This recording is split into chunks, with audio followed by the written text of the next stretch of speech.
Halo Halo, guys, selamat malam. ini adalah first Vlog, no, not vlog. Apa dia arti vlog? video blog. Nggak tahu apa ya. Pokoknya ini video pertama kita di YouTube dan ini nanti akan berisi tentang review Film. Kalian tahu nggak sih sebenarnya ini itu kita tonton karena Netflixnya Hotma. Abis masa aktifnya. Abis. Awalnya kita pengen nonton horor. Iya. Jadi ini tuh film Indonesia dan itu Indosiar. You know identik apa itu Indosiar? Kita mikirnya kalau ini tuh lebay, alay gitu ya. Apa sih nonton Indosiar ya? Yang ku menangis itu guys. Ku menangis. Ku menangis, membayangkan betapa kejamnya dirimu atas diriku. Gitulah. Tapi sekarang kita review film yang judulnya Ku menangis.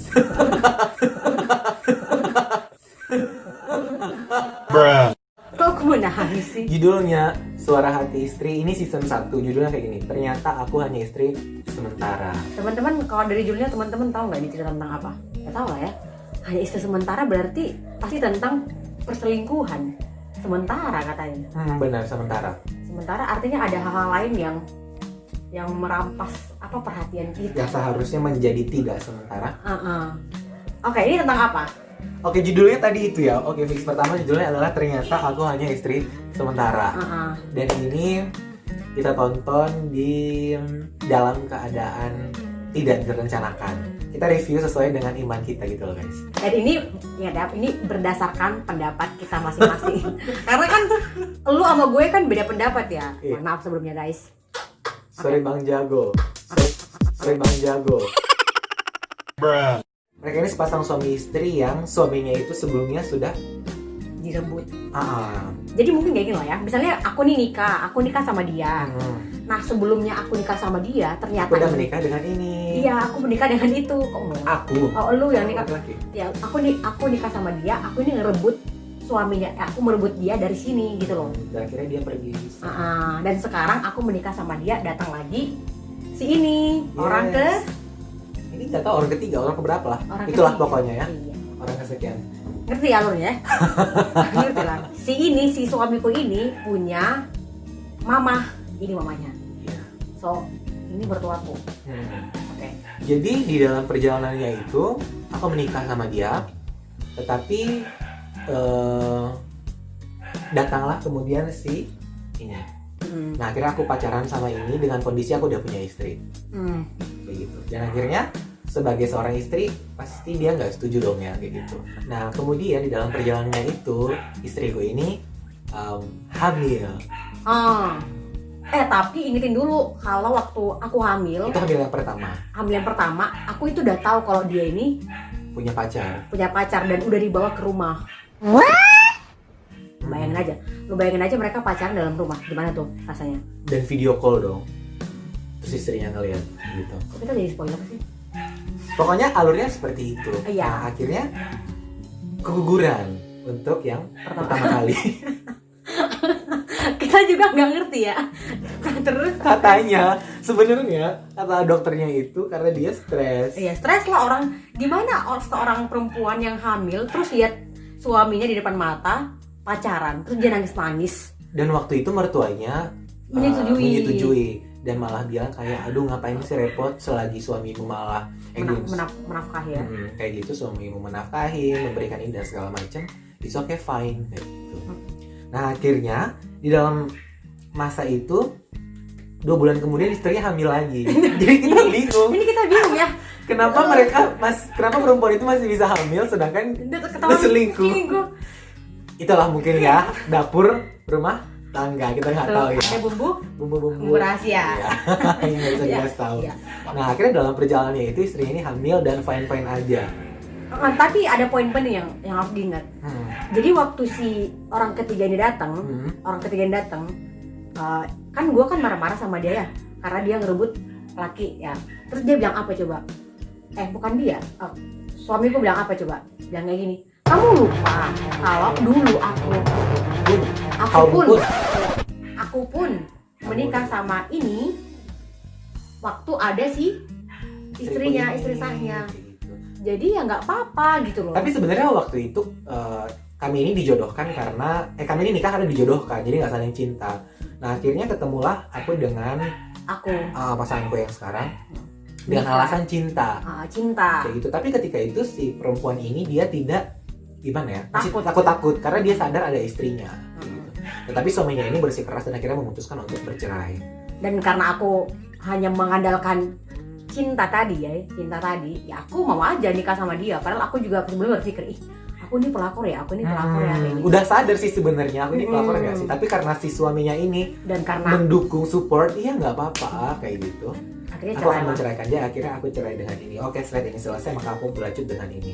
Nah itulah alasan selalu si pria ini ngomong ke aku, Kalau ada orang ketiga ini loh, ini alasannya. jadi alasannya bilang kayak gini, kamu nggak perlu komen karena sebelumnya pun kamu menikah denganku karena kamu telah merebut aku dari istri yang pertama. Coba kamu nggak merebut aku, karena kamu nggak punya saya. Kayak gitu. Dan akhirnya si istrinya ini ngerasa Ada karma ya, mungkin bagi beberapa orang menurutnya karma begitu ya. percaya ada karma begitu ya. Jadi kayak dia bilang kayak gitu. Nah tapi istrinya ini mulai menyesal, Dan bertobat. Tetapi si mertuanya ini dalam kondisi bilangnya tetap mendukung. Udahlah nggak usah dipikirin, kamu juga lagi hamil kedua kan sekarang, nanti kamu kalau gugur kayak apa sih, kehamilanmu yang pertama malah akan repot. Kalau kamu nanti cerai sama suamimu, gimana anakmu nanti ke depannya? Gimana nasibmu? Karena ya memang sebelumnya ya dia ini emang suaminya ini emang kaya banget, banget. Oke, terus pada akhirnya adalah mereka ini bercerai. Tapi setelah anaknya Lahir. Yang tadi yang kehamilan kedua. Oke guys, jadi begitu ceritanya. Nah kalau menurutmu sendiri, ada nggak sih kalau bagian yang salah sama bagian yang benar? Jelasin dulu tapi cerai dari aku, tapi dia pada akhirnya yang tadi ini nggak mau lagi sama ini karena bosen dan pengen ganti lagi yang baru. Dan tadi si ibu mertuanya ini akhirnya menyesal. Akhirnya menyesal karena apa? Ini meninggal karena jatuh dari tangga. Karena berantem sama ini. Didorong jatuh dari tangga meninggal, dan ibu mertuanya bilang kalau dia menyesal telah mendukung perbuatan anaknya dan tidak pernah menegur anaknya. Dan dia bilang percuma aku punya harta barang yang mewah semua, rumah yang mewah, kalau aku ini hidup sendiri di masa tua. Masri Bang Jago. Sekarang menurutmu apa nih? Apa yang ya kita akan bahas yang salah dan yang benar dulu ya menurut kita. Kalau menurutmu salah itu bagaimana? Salah itu satu yang aja ya. Oke, salah itu bagian yang ini dari sisi siapa? Bagian istri yang kedua ya, istri yang kedua. Yang salah adalah ketika dia hanya mengandalkan cinta untuk memulai suatu, ingat. Dan salahnya yang istri yang kedua ini, aku tadi ini istri kedua ini, itu udah ngelihat nih ada istri pertamanya. Udah ngapain digaskan lagi gitu loh. Udah jelas-jelas tahu gitu loh. Dan satu pesanku yang ku ingatkan sama kalian ya teman-teman, kalau dia udah berkhianat sama yang pertama dan meninggalkan yang pertama, dia juga kemungkinan yang sama dia juga akan melakukan ke yang kedua. Benar sekali. Itu yang salah ya. Kalau dari aku sendiri mungkin kalau yang sisi mertua, kalau dari mertua kali ya, menarik banget sebagai orang tua. Mungkin nanti one day kita bakal jadi orang tua juga ya, kayak gitu. Sebagai orang tua, sekalipun itu anak yang paling kita sayang, mungkin kita takut melukai hati mereka. Tapi kalau itu yang namanya salah, ya katakan saja salah. Kalau itu yang namanya benar, ya katakan benar, kayak gitu. Supaya tidak menjerumuskan orang di dalam kehidupan yang salah terus. Itu ibaratkan kayak apa ya? Ya pokoknya kayak gitulah. Udah salah, ngapain dibiarin hidup orang salah, kayak gitu. Kamu harus berani menegur sekalipun itu orang yang paling kamu sayang. Nah terus menurutmu kalau ada nggak sih hal yang benar di bagian ini? Hal yang benar Kita berpikir di istri yang kedua, akhirnya dia menyadari kesalahannya, dan dia bertobat. Dia bertobat dan dia mohon ampun, kayak gitu. Yang kan gilanya kan kalau dia nggak bertobat kali ya, dengan keadaan yang begitu ya, itu udah parah. Sering Bang Jago. Parah benar. Kalau aku yang bagian benar, 2 very boring minutes later. sulit ya nyari hal yang benar di film ini ya. Selain ini bilang, mungkin bagian dari awal sampai akhir sulit nyari yang benar.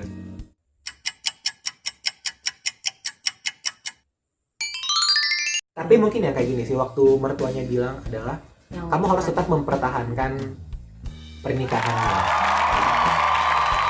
Menurutku itu benar. Jadi walaupun kita percaya ya nggak boleh cerai ya. ya kita nggak boleh, maksudnya kayak gini, walaupun kamu dalam kondisi seperti itu, tapi tetap harus dipertahankan. Maksudnya dengan catatan adalah apa sih sebenarnya alasan kenapa sampai seperti ini, itu yang perlu dibenerin kayak gitu kan. Nggak mungkin tiba-tiba terjadi perselingkuhan kalau sebelumnya nggak ada penyebabnya kan. Kayak gitu sih. Dan kupikir kalau misalnya kita sebagai orang percaya yang percaya kepada Tuhan Yesus, ya baiknya terus mendoakan Pasangan kita supaya pasangan kita boleh diubahkan dan tentunya kita juga boleh diubahkan. Ya mungkin bukan pasangan kita yang diubahkan, tapi ya kita pertama sendiri. Ya karena memang doa itu bukan mengubah Tuhan ya, doa itu mengubah kita sendiri. Iya. Baru kemudian kalau menurutmu ada nggak sih hal yang perlu diperbaiki? Banyak Kalau kayaknya. misalnya udah nikah nih. Kita bahas yang belum nikah dulu dong. Kita tahu Oh, ini oke. Yang single. yang single ya.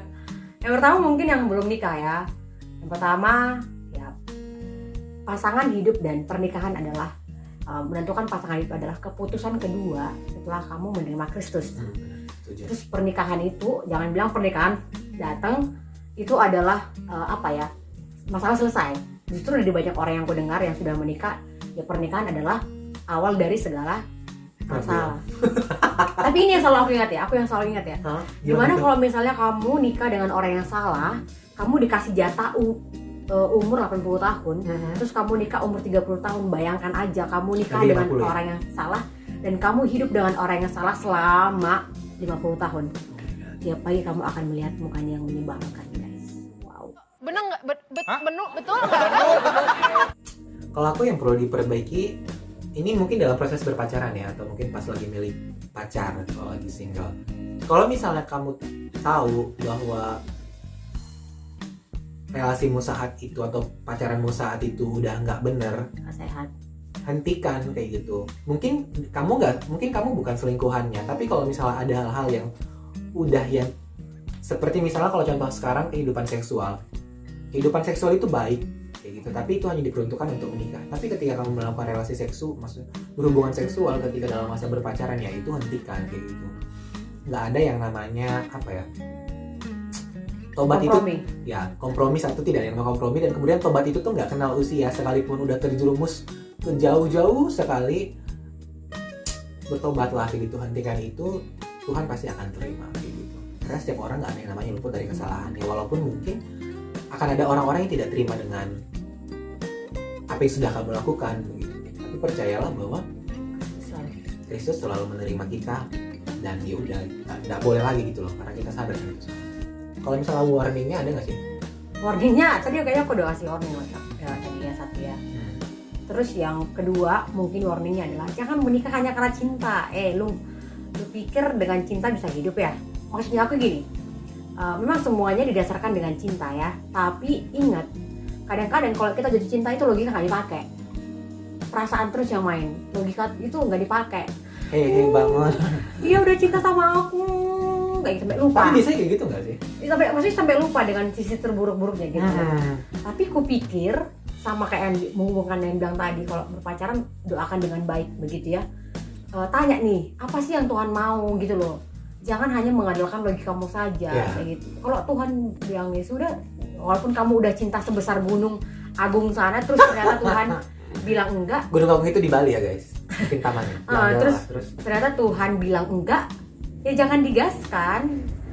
Kan kita kan hidup sesuai dengan rencana Tuhan ya, begitu. Terus menurut kakak taunya Tuhan bilang enggak tuh kayak gimana? Nah, kakak sendiri. Nah itu tuh bisa terkonfirmasi. Yang pertama ya, kita yang pasti punya relasi yang baik dengan Tuhan. Lalu saat teduh, doa, PA pribadi. Terus jangan lupa doakan pasangan kita. Jangan mendoakan hanya karena mau mendapatkan dia jadi pacar. Setelah jadi pacar nggak didoakan, sampai mati ya doakan seumur hidup ya. Itu relasi yang baik dengan Tuhan. Pasti ya kita makin peka dengan tuntunan Tuhan ya. Terus yang kedua, dari orang-orang di sekitar kita. Butuh nasihat dari orang-orang di sekitar kita. Karena kita hidup dengan mereka, ya tanyalah. cenderungnya kalau lagi jatuh cinta kayak gitu ya, kita tuh kayak sulit gitu nggak sih terima pendapat orang sekitar? Tapi aku pikir ya memang ya sulit ya cinta ya. Tapi aku pikir baik lagi yang pertama. Kalau kita relasi kita dengan Tuhan baik, ya pasti Tuhan juga bukakan hati kita ya, menurutku ya. Supaya kita juga mau terbuka dengan orang lain dan orang lain juga mau memberikan kita. Pastinya Tuhan akan mengirim lah, maksudnya bukan mengirim ya. Orang-orang yang menjadi penolong dalam relasi kita kayak gitu. Tapi aku pikir dalam film ini ya, yang paling berbahaya itu ketika pernikahan itu begini, maksudnya hanya dilandaskan dengan raya cinta, terus ada isi-isi pelakor kayak gitu. Padahal pernikahan itu kan pernikahan yang kudus, yang sakral. Terus kalau misalnya udah kadung kayak gimana? Kok sakral sih? Ya, sakral. Terus kalau udah kadung, misalnya udah nikah, kayak gimana? Oke, misalnya udah nikah nih, Dan tahu tahu apa nih? suaminya selingkuh. Nah, Kalau misalnya, Anda sendiri bagaimana? misalnya udah nikah nih, aku tahu nih kamu selingkuh kayak gitu ya. Sorry Bang Jago. Tapi yang kupikir adalah seperti ini. Kalau aku sebagai orang percaya dan aku bertobat ya, aku minta pengampunan sama Tuhan dan kita tahu bahwa Tuhan itu ya kamu datang ya tangan Tuhan selalu terbuka untukmu begitu. Tapi bukan berarti kamu main-main juga sama Tuhan. Nggak bisa. Soal bikin dosa. Nah, aku pikir ketika aku bertobat dan datang kepada Tuhan, aku tahu begitu kondisi suamiku, maka aku mendoakan dia yang pertama. Yang kedua adalah aku mencoba memberitahu mana yang benar sama dia. Kalau nggak mempan, mungkin yang ketiga adalah aku akan minta pertolongan dari hamba Tuhan yang ada di gereja, minta pendapat gitu. Karena aku kan manusia terbatas ya, aku tuh nggak bisa menampung segala sesuatu dengan sendirian. Jadi aku butuh teman sharing supaya aku nggak stres gitu ya. Ada pendapat yang lebih tahu, yang lebih berpengalaman dari aku. Iya benar. Jadi aku tanya misalnya konselorku atau hamba Tuhan supaya kami bersama-sama mendoakan. Tapi aku pikir ya Tuhan tahu lah ya, maksudnya bermohon kepada Tuhan supaya Tuhan juga boleh ubahkan hati yang Batu ini. hati yang sedang berselingkuh ini. Iya benar. Kalau aku sendiri, kalau misalnya udah kadung, gimana ya bilangnya? Selain kayak kata Hotma tadi adalah menunggu sih ya. Maksudnya mungkin dalam proses ini tuh akan lama. Tuhan akan izinkan ada yang cepat, Ada yang lama. ada yang lama banget kayak gitu. Dan kita nggak tahu apakah memang ini itu cepat, middle atau panjang banget kayak gitu. Tetaplah menanti pertolongan Tuhan apapun keadaannya kayak gitu. Dan sembari seperti yang Hotma bilang kayak gitu.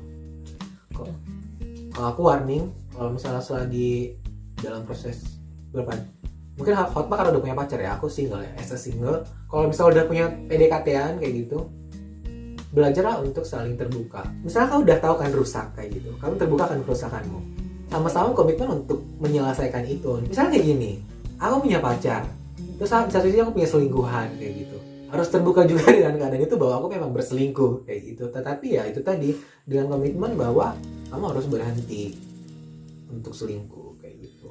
Poin penting yang dalam pasangan gini gak sih? Apa namanya? Dari apa yang aku baca di Alkitab. Waktu kita mencari pasangan hidup. Selalu aku ingat sekali bagian ini. Carilah dahulu kerajaan Allah. Cari dahulu kerajaan Allah, maka semuanya akan ditambahkan kepadamu. Jangan kebalik. Jangan carilah dahulu semuanya, maka kerajaan Allah ditambahkan kepadamu. Jangan kebalik begitu. Tuhan selalu tahu apa yang kita butuhkan ya, bukan yang kita inginkan. Tuhan tahu kapan kamu butuh pasangan. Tuhan itu nggak kasih kamu di saat yang dengan waktu yang tidak siap begitu ya. Tuhan, kamu berdoa untuk kesiapan dirimu begitu ya. Kerjakan. Tapi inget ya, orang-orang kadang sering salah kaprah nih. Jadinya kayak istilah kayak nyogok Tuhan gitu loh. Gue melayani supaya gue dikasih Tuhan jodoh. No, tidak begitu, bukan. Tapi ya kamu melayani karena kamu memang mengerti kamu diciptakan untuk hidup untuk melayani dia. Pun kalau dikasih ya bersyukur, kalau nggak dikasih memang ya Sabar. Ya gitu. Tunggulah di saat kamu sudah tepat dan Tuhan akan berikan di waktu yang tepat dengan orang yang tepat. Sama kayak gini sih, dari film ini mungkin yang salah itu sih yang istrinya yang kedua ini. Udah tahu suaminya udah punya istri gitu. Sekalipun itu hasil dari perjodohan apapun lah namanya, kalau udah menikah, kamu nggak bisa rusak hubungan rumah tangga orang lain. Jadi, sekalipun kau sudah cinta, kayak gitu, karena kau salah dalam keadaan ini. Kayak gitu.